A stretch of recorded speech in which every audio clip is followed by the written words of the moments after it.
All right, we are out in the garden. April wouldn't come out to keep you warm, so it is my job to keep you warm with this fire. Scott's got a little pyromaniac in him. You can see it right here. I told him to put it down, but he missed me, so he came back out. We're talking about weed control, and we're talking about actually doing a little bit of fertilization, but you can do the both at the same time. Let's talk about it. Okay. And here it is. It's corn gluten right here. It's right behind us. It's a natural weed and feed, a derivative of the cornmeal industry.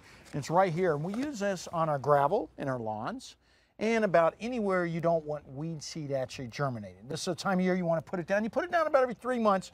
Does a great job on killing weed seed, Scotty. Okay. Not existing weeds. So you want to go ahead, but it does, like I said, it's got about 9%, 10% nitrogen in it, so it does a good job of fertilizing all those vegetables and everything, as long as you're not worried about bringing them up by seed. And of course, good old steer manure. Yeah, you can see it right over there. I know Scotty's not going to dip his hand in, but I will do it.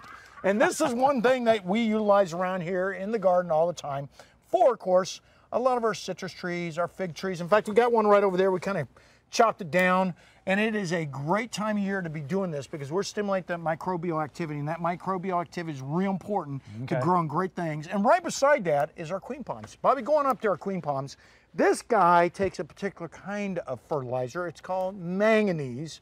It's real important you get it on. You get it on about every 3 to 4 months. You can see how healthy that little guy is. How big was that when you first planted that You know what? He was knee-high to a grasshopper right down here. And you can see him. And right behind there, you know, Dan Davis and I planted that little Alderica pine right back there. And that guy was knee-high. He was just a little bitty Christmas tree. That's amazing. Of course, we're going back about 80 years. Well, be careful there. You were right there with me during the whole time.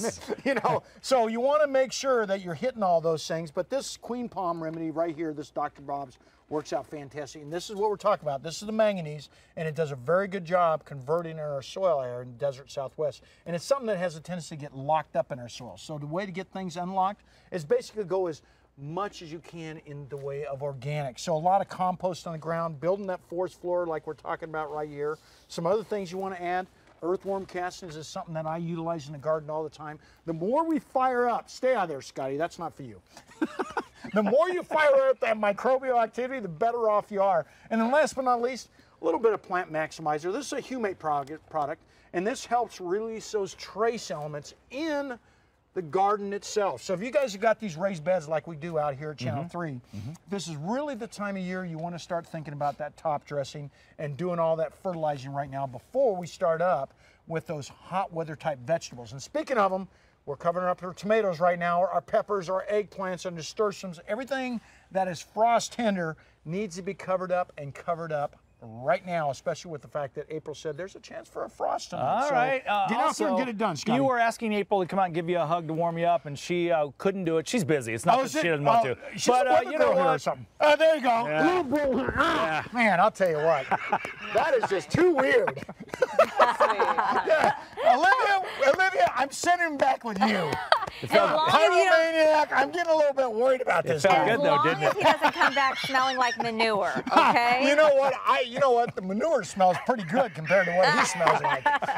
This is really getting ridiculous. We've got our fair share of manure in studio. Do they have hazard pay here or something? I mean, I got to hang around this guy all day? God dang, this is terrible. Thanks, Dave.